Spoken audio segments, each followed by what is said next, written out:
तो स्वागत है आपका बच्चों हमारे YouTube चैनल पर, जिसमें हम लेके चल रहे हैं क्लास 12 के लिए कुछ बेसिक कॉन्सेप्ट।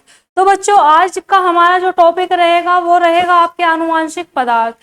आई नो आप अपने आने वाले क्लासेस में इस चीज को बहुत डिटेल में पढ़ने वाले हो, लेकिन फिर भी उसको पढ़ने से पहले अभी हम यहाँ पर उस चीज को डिटेल में ना लेके बहुत ही शॉर्टली समझेंगे, क्योंकि जब तक आप अपने उस चैप्टर में पढ़ो, उस चैप्टर तक पहुंचोगे, उस चैप्टर से पहले भी आप इन शब्दों को बहुत बार इस्तेमाल में लोगे। तो अभी हम डिटेल में ना लेते हुए इन टॉपिक को कुछ थोड़ा सा शॉर्ट फॉर्म में समझने की कोशिश करते हैं। तो टाइम को देखते हुए स्टार्ट कर लेते हैं हम बच्चों अपना टॉपिक, जो कि हमारा आज टॉपिक रहेगा वो रहेगा बेस आपका आनुवांशिक पदार्थ। आज का जो हमारा फर्स्ट टॉपिक रहेगा वो रहेगा बच्चों आनुवांशिक पदार्थ। आनुवांशिक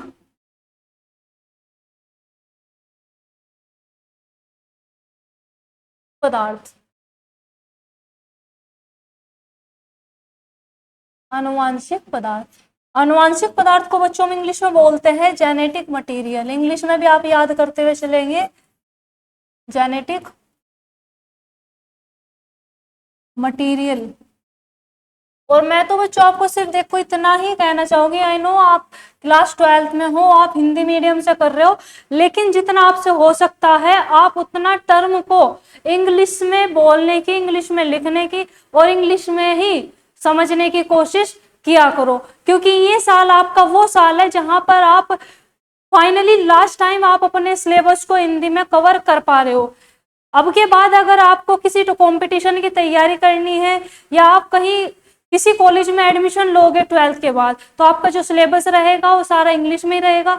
तो बेहतर होगा बच्चों कि अभी आपकी क्लास 12th की स्टार्टिंग है, तो जितना हो सकता है अपने सब्जेक्ट में इंग्लिश टर्म को ऐड करना स्टार्ट करो। मैं ये नहीं बोल रही हूँ आप सारा इंग्लिश में पढ़ो, नहीं, हिंदी मीडियम है, हिंदी मीडियम में पढ़ो, लेकिन कुछ टर्म को अपने लैंग्वेज में ऐड करने की कोशिश किया करोगे कि आप कुछ शब्दों को इंग्लिश में बोल पाए और इंग्लिश में आप उनको समझ पाए। जैसे कि अभी हम बात कर रहे हैं कि हमारा जो टॉपिक है वो आनुवांशिक पदार्थ है, इस टॉपिक के बारे में हमें सीखना है, तो आप याद रखोगे आनुवांशिक पदार्थ को हम क्या बोलते हैं, जेनेटिक मटेरियल। और अब से बाद जब आप आनुवांशिक पदार्थ के बारे में जिक्र करोगे तो अब आप इसको आनुवांशिक पदार्थ ना बोल के अब आप क्या बोलोगे, जेनेटिक मटेरियल बोलोगे। ऐसे ही धीरे धीरे कोशिश करते रहोगे तो जो आपकी माइंड की जो लाइब्रेरी है, जो डिक्शनरी है, उसमें हर दिन कुछ ना कुछ आपके शब्द ऐड होते चले जाएंगे। तो बच्चों समझना है हमें किसके बारे में, आनुवांशिक पदार्थ के बारे में।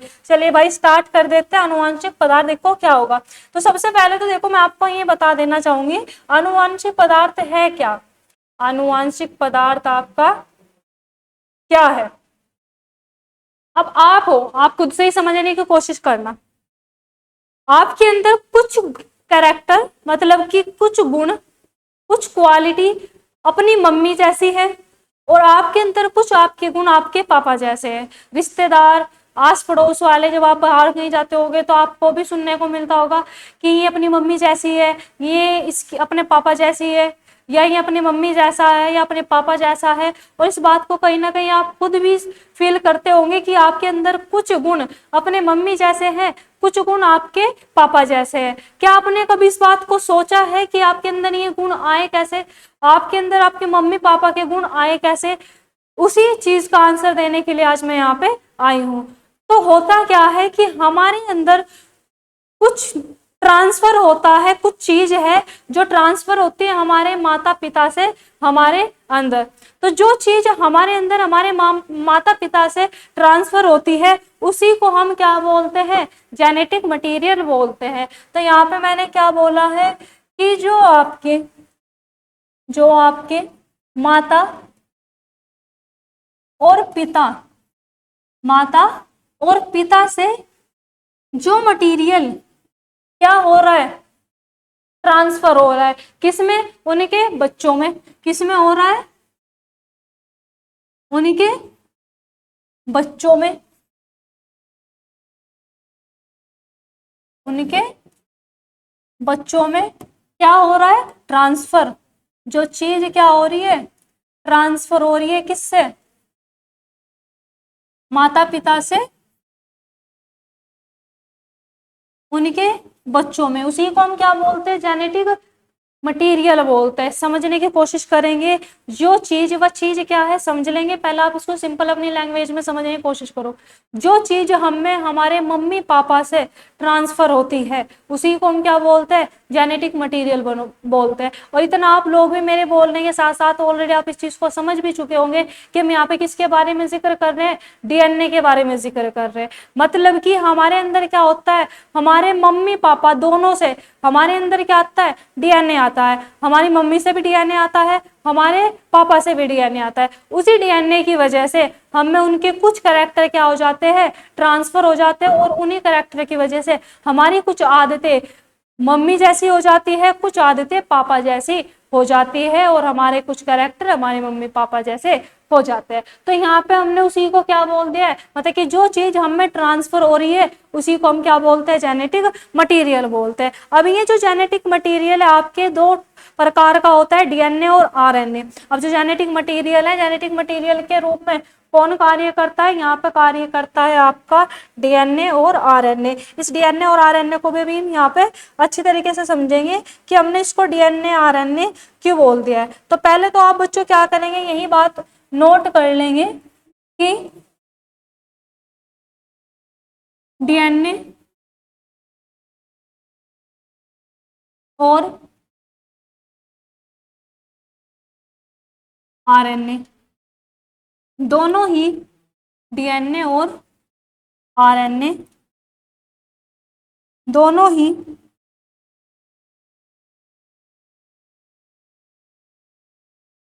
दोनों ही आनुवांशिक आनुवांशिक पदार्थ की आनुवांशिक पदार्थ की तरह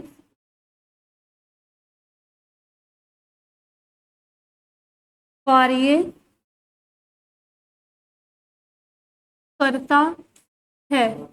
अब हमने यहाँ पे पहले क्या बात बोल दी है बच्चों, कि जो डीएनए है और आरएनए है, देखो हमारी बॉडी में भी डीएनए और आरएनए दोनों पाया जाता है, लेकिन हमारी बॉडी में, इट मींस ह्यूमन केस में, जो जेनेटिक मटेरियल है वो आरएनए ना होके क्या होगा, डीएनए होगा। लेकिन फिर भी कुछ ऑर्गेनिज्म ऐसे हैं, ऑर्गेनिज्म तो खैर हम उनको बोल नहीं सकते, लेकिन कुछ आपके ऐसे भी है जिनमें हम क्या, जो जेनेटिक मटेरियल है वो किस फॉर्म में पाया जाता है, आरएनए के फॉर्म में पाया जाएगा। वो क्या होगा आपका, वायरस।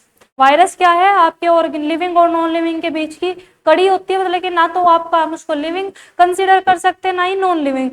कुछ रीजन है, मतलब कि कंडीशन के अकॉर्डिंग हम उनको लिविंग और नॉन लिविंग बोलते हैं। इट मीन्स अगर वायरस हमारे शरीर में है तो वो लिविंग ऑर्गेनिज्म की तरह फंक्शन करता है। यही अगर वो लिविंग किसी सेल के बाहर, इट मीन्स ऑर्गेनिज्म की बॉडी के बाहर है, इन्वायरमेंट में है, तो हम उसको नॉन लिविंग कंसीडर करते हैं। लेकिन अभी हम उस चीज को यहाँ पे डिटेल में नहीं समझ रहे। अभी हम बात कर रहे हैं कि जो डीएनए और आरएनए दोनों ही किसकी तरह कार्य करता है, जेनेटिक मटेरियल की तरह कार्य करेगा, कार्य करता है, ठीक है। लेकिन अगर हम बात करें डीएनए की, डीएनए किस में जेनेटिक मटेरियल की तरह कार्य करता है, वो करता है सभी जीवों में। जितने भी जीव है सभी जीवों में डीएनए आनुवांशिक पदार्थ की तरह कार्य करता है। यही अगर हम बात करें आरएनए, आरएनए केवल और केवल कुछ वायरस में ही आनुवांशिक पदार्थ की तरह कार्य करता है। हमारे शरीर के अंदर, सभी लिविंग ऑर्गेनिज्म के शरीर के अंदर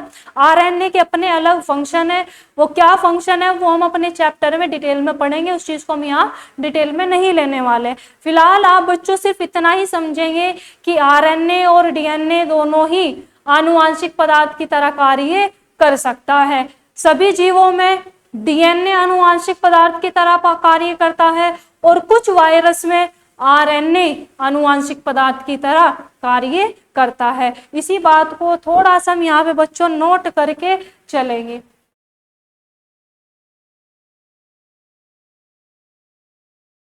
इसी चीज को आप यहाँ पे क्या करोगे बच्चों, नोट करके चलोगे।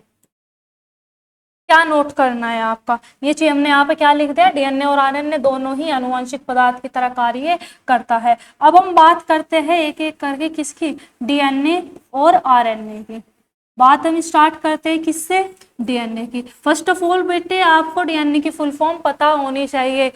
हो सकता है आप ऑलरेडी डीएनए की फुल फॉर्म को आपको पता है, लेकिन बच्चा अगर अभी तक आपको डीएनए की फुल फॉर्म नहीं पता है तो ये बहुत ही छोटी सी बात है, और आप अब छोटे नहीं रहे हो, क्लास 12th में आ चुके हो, बहुत हाई लेवल की आप यहाँ पे स्टडी कर रहे हो, बड़ी क्लास है, तो यहाँ पे ये बात नहीं होनी चाहिए कि आप क्लास 12th में आने के बावजूद भी आपको डीएनए की फुल फॉर्म नहीं पता है। अगर आपको 12th में आने के बाद भी डीएनए की फुल फॉर्म नहीं पता है तो बहुत ही शर्म की बात है। तो डीएनए की फुल फॉर्म अगर आपको नहीं पता है तो याद कर लेंगे, डीएनए की फुल फॉर्म आपकी हो जाएगी deoxyribonucleic acid, deoxy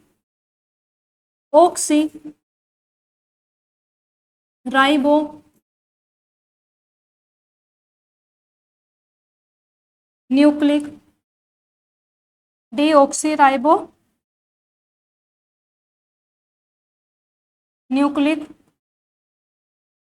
acid, deoxyribo nucleic acid, ये आपकी क्या हो जाएगी, डीएनए की फुल फॉर्म हो जाएगी। डीएनए की फुल फॉर्म हो जाएगी आपकी डीऑक्सीराइबोन्यूक्लिक एसिड। अब आप इसमें क्या याद रखोगे, आपको यहाँ पे क्या बात याद रखनी है कि जो आपका डीएनए है, डीएनए किस में आनुवांशिक पदार्थ की तरह कार्य करता है, सभी जीवों में। तो यहाँ पे ये चीज आप नोट भी कर सकते हैं कि डीएनए सभी जीवों में आनुवांशिक पदार्थ की तरह कार्य करता है। सभी जीवों में डीएनए आनुवांशिक पदार्थ की तरह कार्य करता है। ये चीज आप यहाँ पे नोट करके चलेंगे। क्या नोट करेंगे, सभी जीवों में, सभी जीवों में डीएनए आनुवांशिक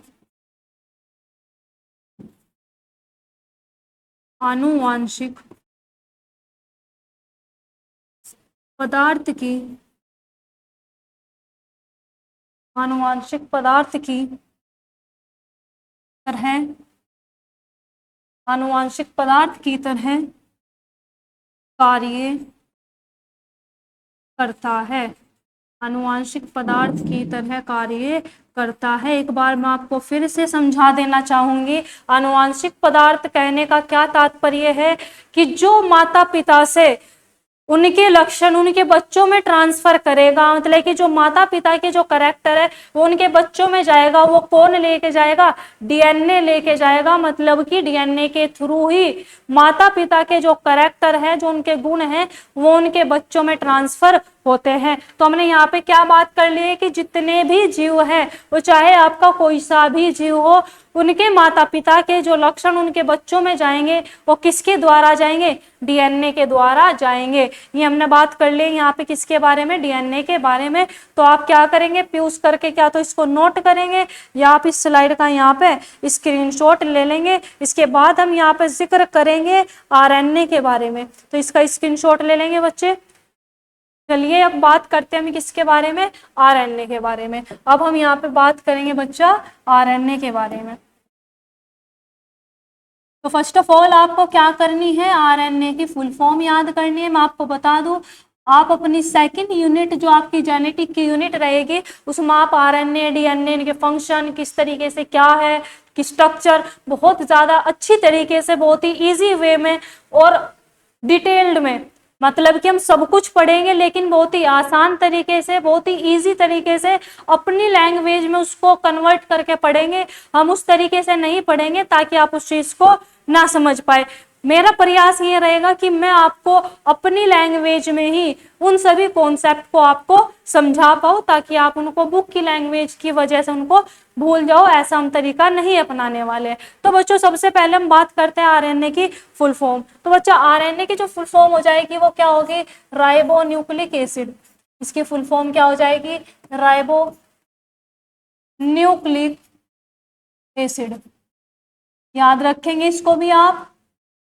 आरएनए की जो फुल फॉर्म है वो क्या है, राइबोन्यूक्लिक एसिड। इसके बारे में अब आप अगर लिखना चाहें, अभी हम आनुवांशिक पदार्थ के बारे में जिक्र कर रहे हैं, तो अभी हम यहाँ पे बात करेंगे कि सिर्फ कुछ केवल वायरसेस में ही, जो वायरस होता है जिसको आप हिंदी में विषाणु बोलते हैं, कुछ विषाणुओं में ही आरएनए आनुवांशिक पदार्थ की तरह कार्य करता है। अदरवाइज किसी और ऑर्गेनिज्म के बॉडी में आरएनए आनुवांशिक पदार्थ की तरह कार्य नहीं करेगा। जैसे कि मैं, आप और अदर ऑर्गेनिज्म, उनमें आरएनए का जो कार्य है वो आपका अलग हो जाता है। आनुवांशिक पदार्थ की तरह ये केवल कुछ आपके वायरस में ही आनुवांशिक पदार्थ की तरह कार्य करता है। तो यहाँ पे आप इसको याद रखने के लिए नोट कर लेंगे कि आरएनए केवल आरएनए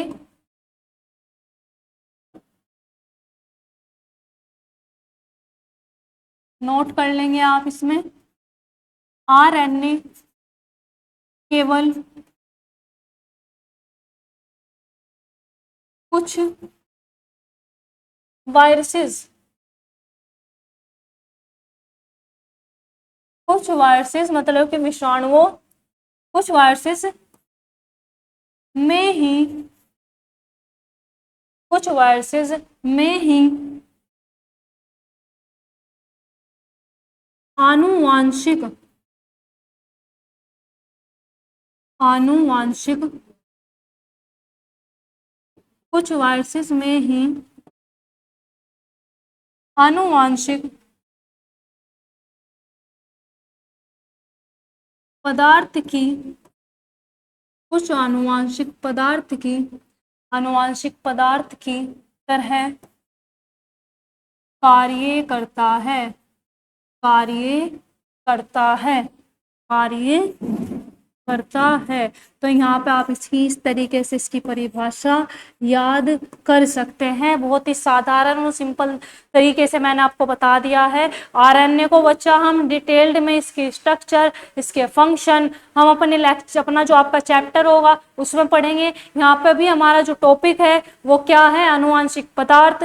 तो हमने यहाँ पे बात की है कि आरएनए केवल कुछ ही वायरस में आनुवांशिक पदार्थ की तरह कार्य करता है, लेकिन जो आपके जीव है, जीव के शरीर में ये आनुवांशिक पदार्थ की तरह कार्य नहीं करता है। हमारे शरीर में इसके अन्य कार्य है जो हम अपने चैप्टर में डिटेल में और इजी तरीके से पढ़ेंगे। तो अभी हमने यहाँ पे बात करी है कुछ वायरस, तो इसमें यहाँ पे आप एग्जाम्पल के थ्रू समझ सकते हैं कि हम किसके बारे में बात कर रहे हैं। यहाँ पे जैसे आपके यहाँ पे हम बात करेंगे जैसे TMV, टोबैको मोज़ेक वायरस, और आपका HIV, ये कुछ वायरस है। Human immuno virus, human immuno deficiency virus, इनमें आपका जो आरएनए है वो आनुवांशिक पदार्थ की तरह कार्य करता है। तो यहाँ पे बच्चा हमने बात कर ली है डीएनए और आरएनए के बारे में। अब हम यहाँ पे बात करते हैं कि जो हम यहाँ पे अपने आनुवांशिक पदार्थ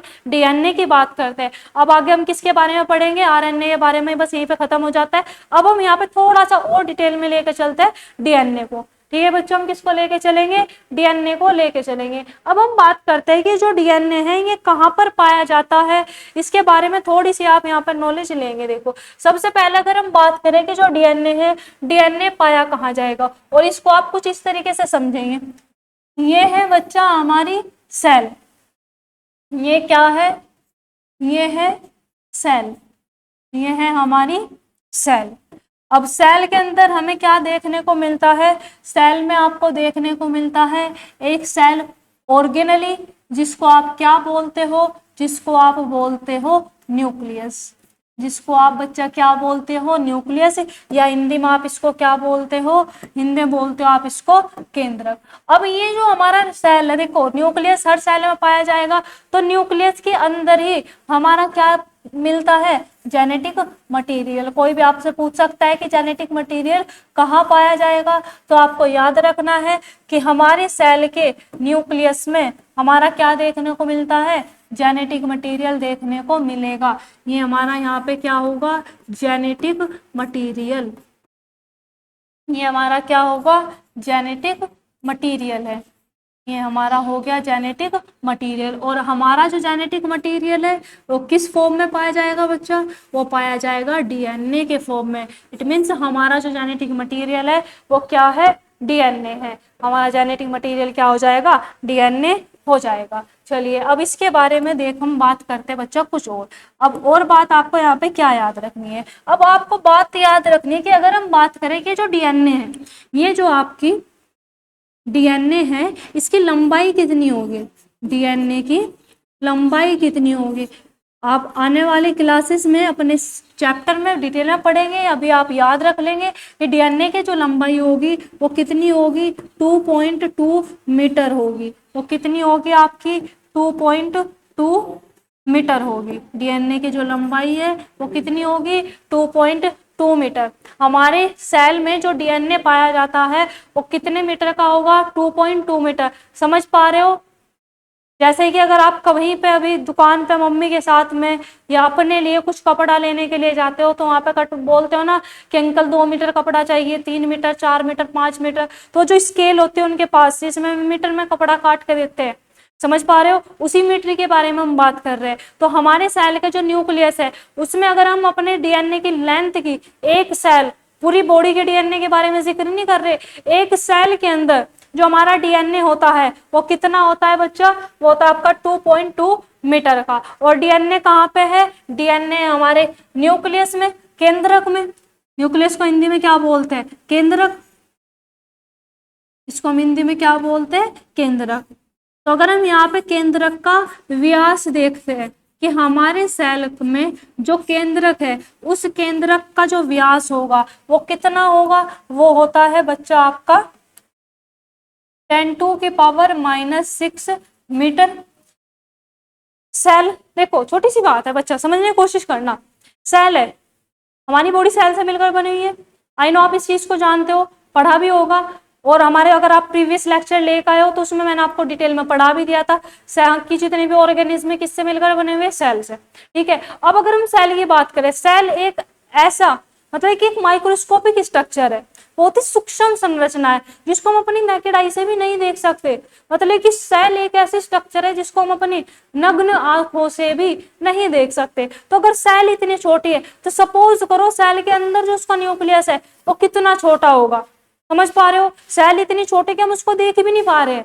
तो सेल के अंदर जो उसका न्यूक्लियस है वो कितना छोटा होगा, वो हमने बता दिया है, 10⁻⁻⁶ मीटर का होता है। मतलब कि बहुत ज्यादा ही माइक्रोस्कोपिक होगा। अब इतनी मामूली सी स्ट्रक्चर में, समझ पा रहे हो, एक इतनी सी मामूली सी स्ट्रक्चर जिसको हम देख भी नहीं सकते, उसके अंदर हमारा डीएनए पाया जा रहा है। और डीएनए कितना है, वो 2.2 मीटर का है। थोड़े से अजीब बात है लेकिन रियलिटी है कि हमारी इतनी माइक्रोस्कोपिक स्ट्रक्चर में 2.2 मीटर का क्या पाया जाता है, डीएनए पाया जाता है। अब यहाँ पर थोड़ी सी हमारे मन में एक इच्छा जागृत होगी कि ऐसा कैसे हो सकता है यार, मतलब कितनी छोटे स्ट्रक्चर में इतना बड़ा डीएनए कैसे है। तो रहता है बच्चा पैकेजिंग के होके, मतलब कि हमारे बॉडी में एक प्रोसेस चलती है जिसको हम बोलते हैं डीएनए पैकेजिंग। मतलब ये सेल में प्रोसेस चलेगी जिसको हम क्या बोलते हैं, डीएनए पैकेजिंग, जिसको आप डिटेल में पढ़ोगे अपने चैप्टर में। तो ये जो डीएनए पैकेजिंग होती है, उस डीएनए पैकेजिंग में क्या होगा, जो हमारा 2.2 मीटर का डीएनए है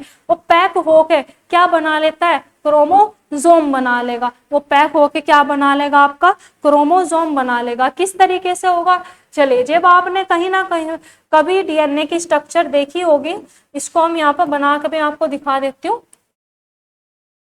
यहाँ पे देख लेंगे। अब से पहले आपने कुछ इस तरीके की कभी ना कभी कहीं ना कहीं बच्चा स्ट्रक्चर देखी होगी।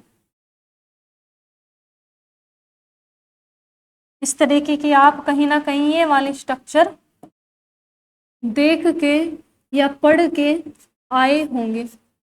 ये वाली स्ट्रक्चर आप कहीं ना कहीं पढ़ के आए होंगे। इसी स्ट्रक्चर को हम क्या बोलते हैं बच्चा, इसी स्ट्रक्चर को हम बोलते हैं डीएनए। ये हमारा क्या है, डीएनए है, जो कि कितना है, 2.2 मीटर का है, जो कि कितना है, 2.2 मीटर का है। और ये आपको यहाँ पे आई थिंक विजिबल नहीं है। चलिए कोई नहीं, हम इसका दूसरा कलर ले लेंगे। ये तो हमारे हाथ की बात है, कोई भी ले सकता है। तो हमने यहाँ पे क्या बात करी है कि ये हमारा क्या है, डीएनए है। ये हमारा बच्चा क्या है, डीएनए है, जो कि 2.2 मीटर का है। अब ये 2.2 मीटर की इस तरीके की स्ट्रक्चर हमारे एक बहुत ही माइक्रोस्कोपिक स्ट्रक्चर जिसको हमने क्या बोल दिया है, न्यूक्लियस बोल दिया है, इसमें किस तरीके से ये आपका अरेंज होगा। तो बच्चा एक्चुअल में होगा क्या, यहाँ पर होगा क्या, यहाँ पे बच्चा आपका होगा सेल के अंदर डीएनए की पैकेजिंग। यहाँ पे डीएनए की क्या होगी, पैकेजिंग होगी। यहाँ पे आपके डीएनए की क्या चलती है, पैकेजिंग चलती है। यहाँ पे डीएनए की क्या चलेगी, आपकी पैकेजिंग चलेगी। यहाँ पे डीएनए की चलती है आपकी पैकेजिंग, और ये डीएनए पैक होके कुछ इस तरीके की क्या बना लेगा, स्ट्रक्चर बना लेगा। ये आपके क्या करेगा, कुछ इस तरीके की स्ट्रक्चर बना लेगा। ये कुछ पैक होके ये इस तरीके से कंडेंस हो जाता है, और कंडेंस होके बच्चा ये कुछ इस तरीके से अरेंज हो जाएगा। और जब ये कुछ इस तरीके से अरेंज हो जाएगा, जब ये कुछ इस तरीके से अरेंज हो जाएगा, इसी स्ट्रक्चर को बच्चा हम क्या बोलते हैं, इसी स्ट्रक्चर को हम क्रोमोसोम बोलते हैं। इसी स्ट्रक्चर को हम क्या बोलते हैं, क्रोमोसोम। तो हमने अभी क्या बात करी थी कि जो 2.2 मीटर का जो हमारा डीएनए है, ये हमारे केंद्रक में जिसका जो व्यास है वो 10⁻⁻⁶ मीटर है। इतनी माइक्रोस्कोपिक स्ट्रक्चर में ये हमारा इतना लंबा डीएनए कुछ इस तरीके से अरेंज होके रहता है। इस स्ट्रक्चर को हम क्या बोलते हैं, इस स्ट्रक्चर को हम बोलते हैं क्रोमोसोम। इस स्ट्रक्चर को हम क्या बोलते हैं, क्रोमोसोम बोलते हैं। और हमारी प्रत्येक सेल में, याद रखेंगे, हमारी प्रत्येक सेल में कितने क्रोमोसोम पाए जाते हैं, हमारे प्रत्येक सेल में आपके जो क्रोमोसोम है ये 46 क्रोमोसोम, मतलब कि हर एक न्यूक्लियस में जो आपका 2.2 मीटर का डीएनए है, ये पैकेजिंग करके कितने क्रोमोसोम का फॉर्मेशन करता है, कितने क्रोमोसोम बनाएगा, 46 क्रोमोसोम बना लेगा। क्रोमोसोम को हम हिंदी में गुणसूत्र बोलते हैं। तो बच्चा ये हमारी बात होगी किसके बारे में, डीएनए के बारे में। आई थिंक आप इस चीज को बच्चा समझ पा रहे होंगे, और अगर आप इस चीज को अच्छी तरीके से समझ पा रहे हो, आपको ऐसा लग रहा है कि इस वीडियो से आपको आज कुछ सीखने को मिला है, तो बच्चा वीडियो को लाइक और चैनल को हमारे सब्सक्राइब जरूर कर दीजिएगा, और अपने दोस्तों के साथ भी शेयर जरूर कर दीजिएगा। तो क्या तो आप इसका स्क्रीनशॉट ले ले, या फिर आप इसको प्यूस करके अपनी नोटबुक में नोट कर लीजिएगा। चलिए बच्चा, अब हम मूव करते हैं अपने नेक्स्ट। अब हम कुछ और बात करेंगे। अब हमें यहाँ पे और क्या बात करनी है, अब हम बात करते हैं जो अभी हमने क्रोमोसोम के बारे में पढ़ा है, उस क्रोमोसोम को ही हम थोड़ा सा यहाँ पे समझ लेते हैं कि क्रोमोसोम में आपको और क्या बात करनी है। तो यहाँ पे बच्चा अभी हमने क्या बात करी है कि जो आपका क्रोमोसोम है, जो आपके क्रोमोसोम है, प्रत्येक सेल में कितने पाए जाते हैं, 46। प्रत्येक क्रोमोसोम आपकी सेल में कितने पाए जाते हैं, 46। लेकिन बच्चा यहाँ पे थोड़ा सा ट्विस्ट है, यहाँ पे बच्चा क्या है, थोड़ा सा ट्विस्ट है। और वो ट्विस्ट क्या है कि जो आपके 46 क्रोमोसोम है, ये आपके कुछ इस तरीके से जोड़े बना के रहते हैं।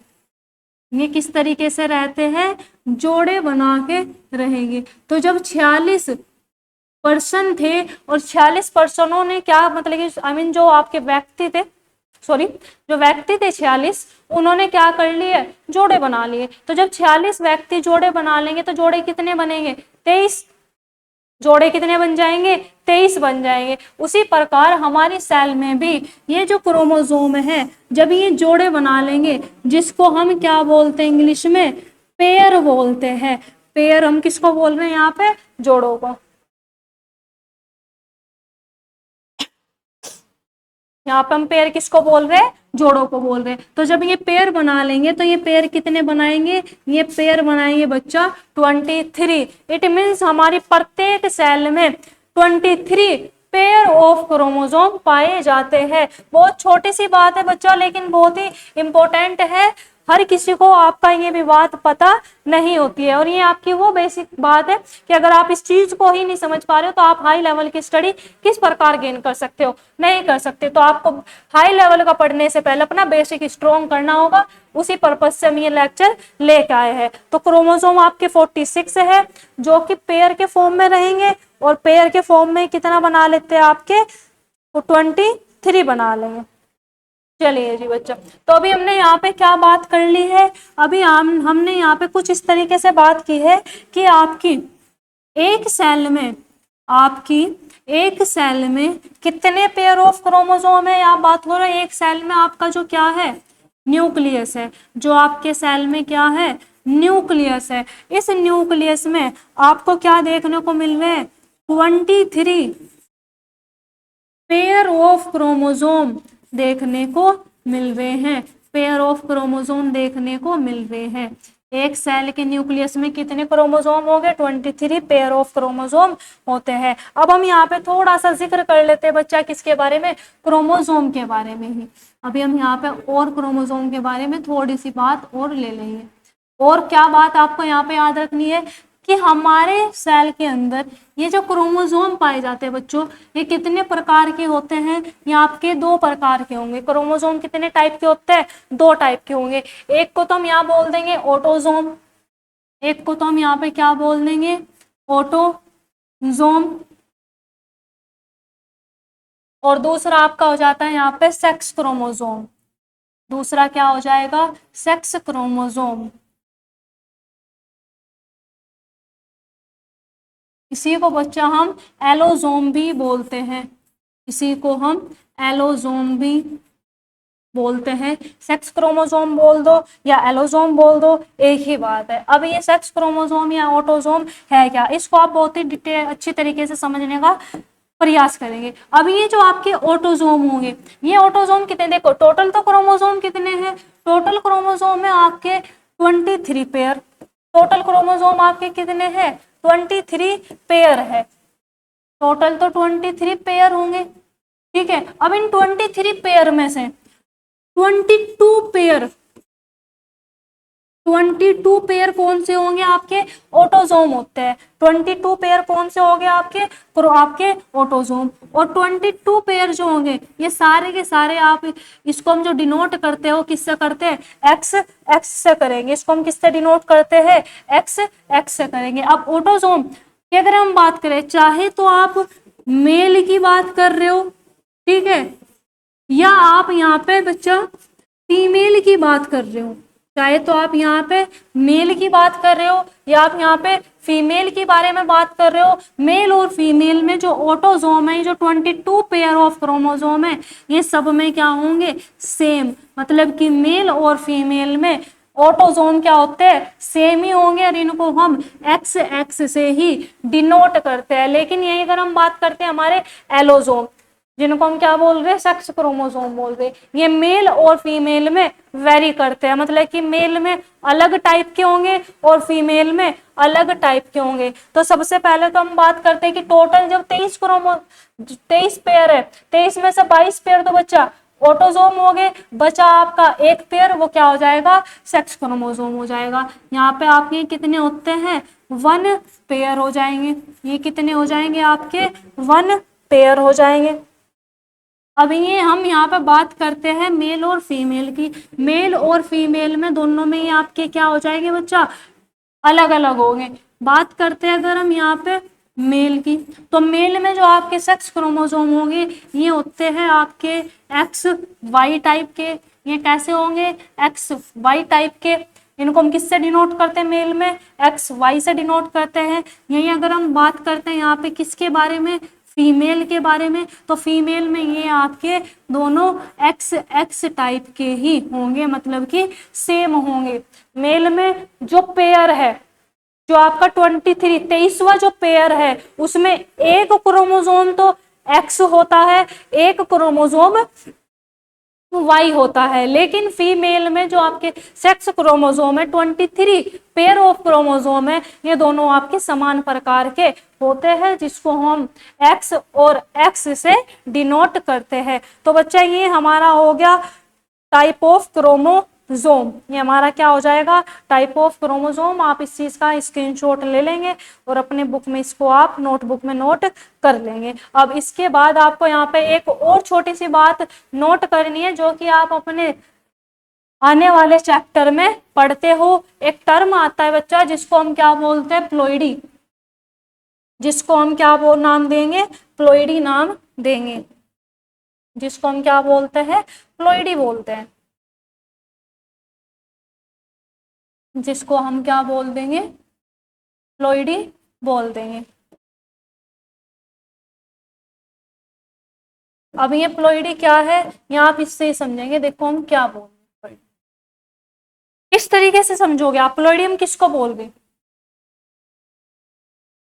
ये हमारी सेल का न्यूक्लियस है। ये किसके बारे में हम बात कर रहे हैं, सेल के नहीं, हमने यहाँ पे क्या बना दिया, ये न्यूक्लियस। और अभी हमने यहाँ पे क्या बात करी थी कि न्यूक्लियस के अंदर हमारा क्या पाया जाता है, क्रोमोसोम। न्यूक्लियस के अंदर हमारा क्या पाया जाएगा, क्रोमोसोम। तो अगर इस सेल के न्यूक्लियस में, अगर इस सेल के न्यूक्लियस में जो क्रोमोसोम है वो पेयर ना होके सिंगल है, अगर इस सेल के न्यूक्लियस में जो आपके क्रोमोसोम है वो कैसे है, सिंगल है, तो इस टाइप की जो सेल होगी, मतलब कि क्रोमोसोम आपके इसमें कैसे होंगे, सिंगल है, क्रोमोसोम आपके इसमें कैसे है, सिंगल है, मतलब कि एक क्रोमोसोम है, एक क्रोमोसोम है। तो इस टाइप की जो सेल होगी बच्चा, इस टाइप की सेल को हम बोलते हैं हैप्लॉइड सेल। इस टाइप की सेल को हम क्या नाम देंगे, इस टाइप की सेल को हम नाम देंगे हैप्लॉइड। इस सेल को हम क्या नाम देंगे, हैप्लॉइड बोलते हैं। और हैप्लॉइड को हम डिनोट करते हैं बच्चा स्मॉल एन से। हैप्लॉइड सेल को हम किससे डिनोट करते हैं, स्मॉल एन से डिनोट करते हैं। जहां अगर हम एन की बात करें, जहां हम एन की बात करें, तो ये जो आपका एन है, ये जो आपका एन है, ये जो आपका एन है, ये क्या है, ये है आपका नंबर ऑफ क्रोमोसोम। ये किस चीज को डिनोट करता है, ये डिनोट करता है number of chromosome, number of chromosome. एक सेल में कितने क्रोमोसोम हैं उसको हम किस चीज से डिनोट करते हैं, एन से डिनोट करते हैं। ये हैप्लॉइड जो टर्म है, ये कहीं ना कहीं आप अपने चैप्टर में, अपने सिलेबस में पढ़ते हो, इसलिए मैंने आपको बता दिया कि अगर किसी सेल में, किसी सेल के न्यूक्लियस में सिंगल क्रोमोसोम है, वो जोड़ों में नहीं है, तो उसको हम क्या बोलते हैं, हैप्लॉइड सेल बोलते हैं। यही अगर हम बात करें, नेक्स्ट एग्जाम्पल समझते हैं कि मैंने यहाँ पे क्या ले लिया, ये एक सेल का न्यूक्लियस ले लिया। याद रखेंगे क्या है, आपका न्यूक्लियस है, ये सेल नहीं है, ये क्या है, न्यूक्लियस है। लेकिन अब इस न्यूक्लियस में जो क्रोमोसोम पाए जा रहे हैं, जो क्रोमोसोम पाए जा रहे हैं, ये क्रोमोसोम आपके जोड़े में है, मतलब कि ये क्रोमोसोम आपके क्या है, पेयर में है। क्रोमोसोम ये कैसे है, तो आपके पेयर में। जो आपके क्रोमोसोम है, जो आपके क्रोमोसोम है, ये किस तरीके से है, पेयर में है।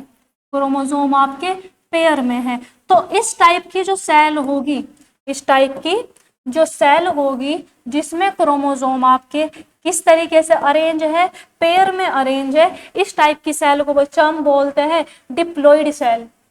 इस टाइप की सेल को हम क्या बोल देंगे, डिप्लॉइड सेल बोल देंगे, जिसको हम डिनोट करते हैं 2n से। जिसको हम किस चीज से डिनोट करेंगे, 2n। ये n 2n आप अपने आने वाले चैप्टर में हर जगह देखने को आपको मिलेगा, इसलिए मैंने आपको बता दिया है। 2n का क्या मतलब हो जाएगा कि अगर हमारी सेल के न्यूक्लियस में जो क्रोमोसोम है वो जोड़ों के रूप में उपस्थित है, तो ऐसी सेल को हम डिप्लॉइड सेल, और डिप्लॉइड सेल को हम 2n से डिनोट करते हैं। यही हम एक और एग्जाम्पल ले लेंगे कि ये आपकी सेल का न्यूक्लियस है, और इस न्यूक्लियस के अंदर अब जो आपके क्रोमोसोम हैं वो 3 हैं। क्रोमोसोम कितने हैं, वो 3 हैं, मतलब कि वो ट्रिपलेट के फॉर्म में है। क्रोमोसोम कैसे है आपके, ट्रिपलेट के फॉर्म में है। ट्रिपलेट का मतलब क्या हो जाएगा, 3 क्रोमोसोम, 3 क्रोमोसोम है एक सेल के न्यूक्लियस में। ये किस तरीके से है, ट्रिपलेट के फॉर्म में पाए जा रहे हैं। ये किस तरीके से पाए जा रहे हैं, आपके ट्रिपलेट के फॉर्म में। और ट्रिपलेट के फॉर्म में क्या पाए जा रहे हैं, आपके ये क्रोमोसोम। ट्रिपलेट का क्या मतलब हो जाएगा आपका यहाँ पे 3। ये ट्रिपलेट का क्या मतलब हो जाएगा आपका 3। ट्रिपलेट का मतलब हो जाएगा आपका 3 क्रोमोसोम, ट्रिपलेट का क्या मतलब हो जाएगा, 3 क्रोमोसोम,